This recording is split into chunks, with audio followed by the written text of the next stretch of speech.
Hello दोस्तों, कैसे हैं आप लोग। मैं सी शमसिल आरफीन आपका स्वागत करता हूं एक बार फिर इस जीएसटी ट्रेनिंग प्रोग्राम में। और आज का टॉपिक है ई वे बिल। फ्रेंड्स, वैसे तो हम इस टॉपिक को अपना जो लाइव सेशन हुआ था 8 सितंबर को उसमें कवर करने वाले थे, बट कुछ नेटवर्क इश्यूज़ की वजह से उस दिन हम कवर नहीं कर पाए। तो आज मैं लेके आया हूँ ई वे बिल, जीएसटी का बहुत इम्पॉर्टेंट टॉपिक। इसको भी हम दो पार्ट में समझेंगे, एक थ्योरी एंड प्रैक्टिकल। फ्रेंड्स, जैसा कि हमने रिटर्न्स और रजिस्ट्रेशन दो पार्ट में कवर किया था, थ्योरी पढ़ के देखा था कि एक्चुअल में क्या होता है और फिर प्रैक्टिकल उसको करके देखा था, वैसे ही हम ई वे बिल को भी पहले थ्योरी पार्ट आज समझेंगे और फिर नेक्स्ट वीडियो में मैं आपको ई वे बिल जनरेट करके बताऊंगा। तो फ्रेंड्स, आइए फटाफट मूव करते हैं अपने लेक्चर की तरफ। सबसे पहले ये हमें बता रहा है कि ई वे बिल क्या होता है। तो फ्रेंड्स, पहले लाइन में लिखा हुआ है कि ई वे बिल कुछ भी नहीं है, क्या है, इलेक्ट्रॉनिक वे बिल है जो कब जनरेट किया जाता है, जब मूवमेंट ऑफ गुड्स होता है। फ्रेंड्स, यहाँ पर इंपॉर्टेंट चीज ये है, क्या लिखा हुआ है, मूवमेंट ऑफ गुड्स। यहाँ पर सेल ऑफ गुड नहीं लिखा हुआ है, यहाँ पर सप्लाई नहीं लिखा हुआ है। लॉ की जो लैंग्वेज है उसे बहुत ध्यान से पढ़िए। लिखा हुआ है मूवमेंट, यानी कि कैसा भी मूवमेंट हो, चाहे वो सेल के लिए हो और चाहे ना हो, ई वे बिल जनरेट करना है। दूसरे पॉइंट में ये कह रहा है, अगर जो गुड्स मूव हो रहा है, सप्लाई हो रही है, उसकी वैल्यू अगर 50,000 से अबव है तो वो बिना ई वे बिल के मूव या फिर सप्लाई हो ही नहीं सकता। यानी कि 50,000 से ऊपर अगर गुड्स की वैल्यू है तो ई वे बिल जनरेट करना ही करना है। अगर 50,000 तक कम है वैल्यू तो फिर बिना ई वे बिल के भी काम चल जाएगा। थर्ड पॉइंट में कह रहा है कि ई वे बिल एसएमएस के थ्रू भी जनरेट हो सकता है। यस फ्रेंड, ई वे बिल जनरेट करना बहुत इजी है। ई वे बिल एसएमएस के थ्रू भी जनरेट हम कर सकते हैं। फोर्थ पॉइंट में कह रहा है कि जो ई वे बिल होता है ये एक यूनिक नंबर होता है जो किसके पास होता है। एक वो जो गुड्स को भेज रहा है सप्लायर, एक वो जो गुड्स रिसीव कर रहा है रिसिपिएंट, और एक वो जो गुड्स को लेके कहीं जा रहा है ट्रांसपोर्टर। ठीक है फ्रेंड्स, आगे चलें।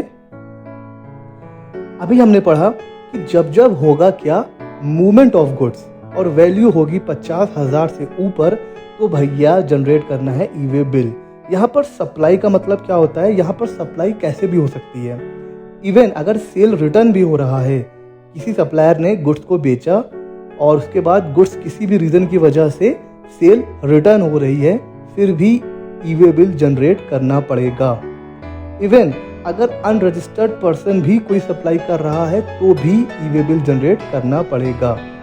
और ये जो थर्ड पॉइंट में जो पॉइंट्स है उसको डिस्कस कर लेते हैं कि भले ही आपने जो सप्लाई कर रहे हो गुड्स की, वो बिजनेस के लिए हो या ना हो, उसके लिए आपको कंसिडरेशन मिला हो ना मिला हो, चाहे सेल हो, ट्रांसफर हो, एक्सचेंज हो, कुछ भी हो, ई वे बिल जनरेट करना पड़ेगा।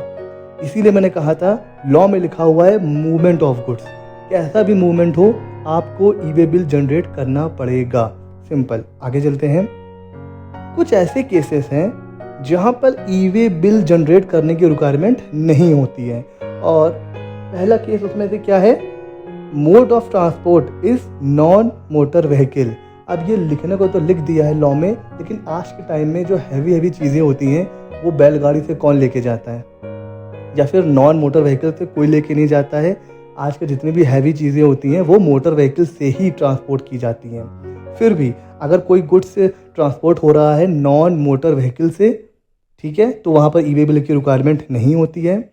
और फ्रेंड्स, ये जो एयरपोर्ट होते हैं, कस्टम पोर्ट होते हैं, जब यहाँ पर कोई गुड्स आता है और उन्हें कोई क्लेम नहीं करता है, तो ऐसा नहीं है गुड्स वहाँ पर पड़े रहते हैं। वहाँ पर इतनी जगह नहीं होती है कि उसको वो लोग आराम से रखे रहें, तो इनका अपना क्या होता है, कहीं डिपो होता है जो एयरपोर्ट या कस्टम पोर्ट के आस पास कहीं होता है। तो ये लोग क्या करते हैं, गुड्स एयरपोर्ट कस्टम पोर्ट से अपने डिपो में रख देते हैं। जब कोई आता है तो वहाँ से क्लियरेंस हो जाता है और वो गुड्स लेके चला जाता है। तो जब कोई एयरपोर्ट या कस्टम पोर्ट किसी डिपो में, अपने ही किसी डिपो में गुड्स का मूवमेंट करेगा, वहाँ पर भी ई वे बिल जनरेट करने की रिक्वायरमेंट नहीं होती है। थर्ड पॉइंट में ये है फ्रेंड्स, कुछ लिस्ट ऑफ गुड्स हैं जो सरकार ने नोटिफाई कर रखा है। अगर ऐसा कोई मूवमेंट होता है, जैसे आर्मी के गुड्स हैं, कोई कॉन्फिडेंशियल गुड्स हैं, कोई एग्रीकल्चर प्रोड्यूस हैं, इस तरीके के कुछ गुड्स जो हैं वो नोटिफाई कर रखे हैं। अगर ऐसे कोई गुड्स हैं उनका मूवमेंट हो रहा है तो भी ई वे बिल जनरेट करने की रिक्वायरमेंट नहीं होती है। नोट में लिखा हुआ है, देखिए फ्रेंड्स, जब हम ई वे बिल को जनरेट करेंगे तब हम देखेंगे कि ई वे बिल दो पार्ट में जनरेट होता है, पार्ट ए और पार्ट बी। जैसे रजिस्ट्रेशन में हमने देखा था part A part B, E way bill भी पार्ट ए और पार्ट बी में ही जनरेट होता है। तो नोट ये कह रहा है कि जो पार्ट बी होता है ई वे बिल का, उसको जनरेट करने की रिक्वायरमेंट नहीं होती है। कब? जब गुड्स का जो मूवमेंट हो रहा है वो विद इन या फिर लेस देन 10 किलोमीटर्स है। फ्रेंड्स, यहाँ पर 10 किलोमीटर्स को चेंज करके 50 किलोमीटर्स लिख लीजिएगा। क्यों? क्योंकि अब 10 किलोमीटर से बढ़ाकर 50 किलोमीटर हो गया है। तो अगर मूवमेंट ऑफ गुड्स हो रहा है less than 50 kilometre and with in the same state, अगर दोनों कंडीशन सेटिस्फाइंग है तो पार्ट बी जनरेट करने की रिक्वायरमेंट नहीं होती है ई वे बिल की। अब यहाँ पर देखिए, गाज़ियाबाद से दिल्ली हार्डली होगा 15-20 किलोमीटर्स, लेकिन स्टेट चेंज हो रहा है। अब आप ये नहीं कह सकते हैं कि 50 किलोमीटर से कम है तो हम ई वे बिल जनरेट नहीं करेंगे, ऐसा नहीं है। State with in the same state होना चाहिए। स्टेट चेंज हो रहा है, 50 किलोमीटर वाली जो रिक्वायरमेंट है वो नहीं लगेगी। With in the same state होना चाहिए और विद इन 50 किलोमीटर्स होना चाहिए। तो फिर पार्ट बी आपको जनरेट नहीं करना है, पार्ट ए से काम चल जाएगा। आगे चलते हैं। अब ये क्वेश्चन होता है कि ई वे बिल कौन कौन जनरेट कर सकता है। तो देखिए, रजिस्टर्ड पर्सन, भाई कोई बंदा जीएसटी में रजिस्टर्ड है, गुड्स का मूवमेंट कर रहा है, गुड्स 50,000 से अबव है, तब तो उसे ई वे बिल जनरेट करना ही पड़ेगा। अनरजिस्टर्ड बंदा भी अगर कोई गुड्स के मूवमेंट कर रहा है तो भी उसे ई वे बिल जनरेट करना पड़ेगा। लेकिन अगर कोई अनरजिस्टर्ड पर्सन किसी रजिस्टर्ड पर्सन को गुड्स सप्लाई कर रहा है तो ई वे बिल जनरेट हो रहा है कि नहीं हो रहा है, ये चेक करना, ये कंप्लायंस करने की जो रिस्पॉन्सिबिलिटी होती है वो किसके ऊपर आ जाती है? रजिस्टर्ड पर्सन के ऊपर। सरकार किसको पकड़ेगी? रजिस्टर्ड पर्सन को। तो अगर कोई रजिस्टर्ड पर्सन किसी नॉन रजिस्टर्ड पर्सन से कोई गुड्स परचेज कर रहा है तो रजिस्टर्ड पर्सन उसके बिहाफ पे ई वे बिल जनरेट करेगा। अगर अनरजिस्टर्ड पर्सन ने ई वे बिल जनरेट नहीं किया है तो वो लिखा है पॉइंट नंबर 2 में, ठीक है। और थर्ड क्या है? अगर सप्लायर ने ई वे बिल जनरेट नहीं किया तो जो ट्रांसपोर्टर होता है, जैसे ट्रक जो कंपनीज वाले होते हैं या कोई जो जीटीए होते हैं, ये भी चाहें तो ई वे बिल जनरेट कर सकते हैं। तो ये 3 पर्सन है जो ई वे बिल जनरेट कर सकते हैं। अब ऐसा नहीं है कि आपने आज ई वे बिल जनरेट कर लिया और फिर बैठ गए, गुड्स की डिलीवरी आप करोगे अगले महीने, ऐसा नहीं है। कुछ वैलिडिटी होती है, उस वैलिडिटी से पहले पहले हमें गुड्स का मूवमेंट कर देना है। वो वैलिडिटी क्या है? अगर 200 किलोमीटर तक है दूरी तो उसके लिए हमें मिलेगा 1 दिन। उसके बाद अगर एडिशनल 200 है या फिर 200 से कम भी है, ठीक है, पार्ट देयर ऑफ लिखा हुआ है, अगर 200 से कम भी है तो उसको हम पूरा 200 मानेंगे और एडिशनल 1 दिन मिल जाएगा। जैसे अगर 450 किलोमीटर है, 450 किलोमीटर, तो पहले 200 के लिए 1 दिन, दूसरे 200 के लिए 1 दिन, और अगला जो है वो सिर्फ 50 किलोमीटर है लेकिन उसको भी हम क्या मानेंगे? 200 किलोमीटर, तो उसके लिए और 1 दिन, यानी कि 401 किलोमीटर से लेकर 599 किलोमीटर तक कितना हमें मिलेगा? 3 दिन। ठीक है, समझ में आ रहा है यहाँ पर कैलकुलेशन? आगे चलें। अब सबसे इंपॉर्टेंट क्वेश्चन, ई वे बिल को जनरेट करने के लिए हमें कौन कौन से डॉक्यूमेंट्स चाहिए? तो सिंपल, जो सेल इनवॉइस है वो तो आपको चाहिए ही चाहिए। सेल इनवॉइस आपको मिल गया, उससे आपको सारी डिटेल मिल जाएगी। कौन सा गुड्स बेचा जा रहा है, किसको बेचा जा रहा है, किस रेट से बेचा जा रहा है, कितना जीएसटी है, सब कुछ, कौन सा एचएसएन है, एसएससी कोड क्या है, ये सारी की सारी इंफॉर्मेशन आपको बिल ऑफ सप्लाई इनवॉइस से मिल जाएगी। और ट्रांसपोर्टर की आईडी, जो गुड्स को ट्रांसपोर्ट करके ले जा रहा है, हर ट्रांसपोर्टर की अपनी एक आईडी होती है, ठीक है, या फिर व्हीकल नंबर, ये आपको चाहिए होगा। और अगर ट्रांसपोर्ट हो रहा है किसी रेल से या एयर से या शिप से, तो उनका अपना एक ट्रांसपोर्ट डॉक्यूमेंट नंबर होता है, एक ट्रांसपोर्टर की आईडी होती है, वो आपको चाहिए होगा। ये सारी इन्फॉर्मेशन आपके पास होगी तभी आप ई वे बिल जनरेट कर पाएंगे। ठीक है फ्रेंड्स। अच्छा, पर्पस क्या है ई वे बिल का? ये कॉन्सेप्ट क्यों लाया गया? भाई सेल हो रही है, इनवॉइस जनरेट हो रही है, जीएसटी पे हो रहा है, बात खत्म हो गई। ई वे बिल कहाँ से आ गया?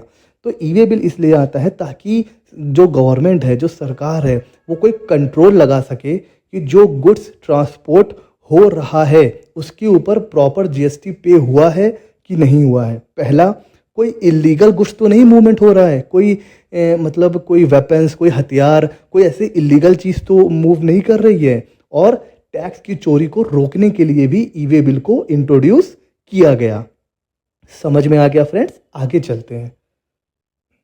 जैसे हम लोग जब हाईवे पे जाते हैं तो हम लोगों ने देखा ना, कार में आजकल फास्ट टैग लगा होता है, फास्ट टैग से वो स्कैन करता है और सारी डिटेल आ जाती है और पैसा कट जाता है।